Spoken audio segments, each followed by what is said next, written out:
Since February is Oral Health Month or Dentistry Month or one of those months, we're going to start talking about that and helping you get ready for it.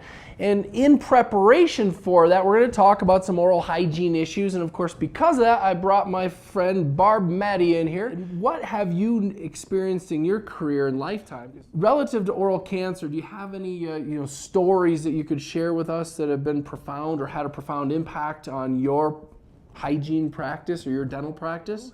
One was an oral cancer that we found simply by pulling the tongue out and going, whoa, what is that?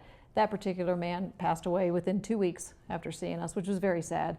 The other was an oral cancer that we found in a very odd place. It was an upper palate, the back, by that retromolar area. And the ENT said it was not cancer.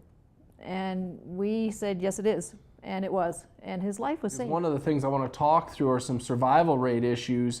And where a lot of this data comes from, if you want to play Stump the Chump, is Oral Cancer Foundation. Some of it's from the ADA. And some of these are a little bit dated, but I didn't figure they probably changed that much to take the time to research them. I'm seeing that on average, 40,000 cases are diagnosed every single year. HPV-16 specifically is thought to be one of the main causes. And the challenge within that is, historically, if we go back 10, 15 years, it was, you got to watch the guy who's 65 years old, he's been drinking, he's been smoking, he's been chewing tobacco his entire life, and he's the guy who's high risk. And what's interesting when you read the research is the greatest incidence of people being diagnosed with oral cancer now are women under the age of 30. Which is really, really terrifying if you think about it, because if you were traditional in your diagnostics, you wouldn't even be looking at those people because they're just not high risk. But HPV is the game changer. Personally, myself, if I were in your practice, one of the things I'd want on my health history form is, have you ever had an abnormal pap? And have they ever diagnosed you as being a carrier of HPV? And if the answer is yes, I think I'd be watching them pretty closely because it's scary data. There's 100 new diagnosed every single day in the US. One person dies every hour from oral cancer. And then relate to us what stage, how big is a stage 1? Stage 1 is usually 1 to 2 centimeters. Small, but big. If you had loops on and you pulled that tongue out, it would be huge. And just to give you a little perspective, that's about the size of a pea. Mm-hmm. And then how about stage 2?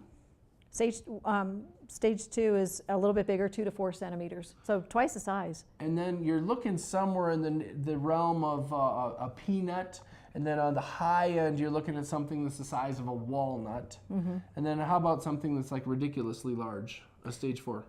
Yeah, that's just scary. That's just like 6 centimeters. Yeah, it's big. It's ginormous, which is scary.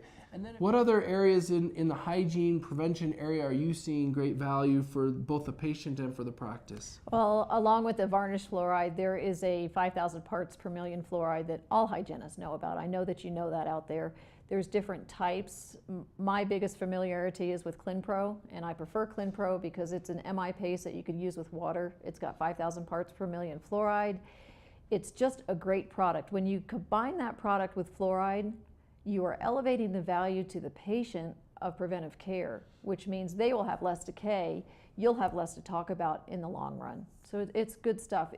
From a revenue point of view, the varnish and the ClinPro together is about $80,000 for the practice for the year, and those are very simple items to talk about.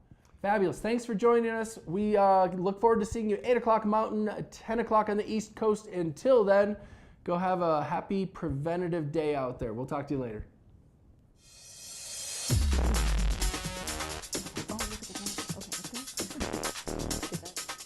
What if you could have the practice of your dreams?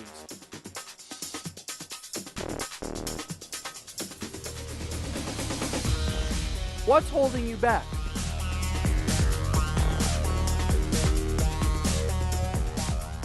Imagine a life where you have everything you ever wanted.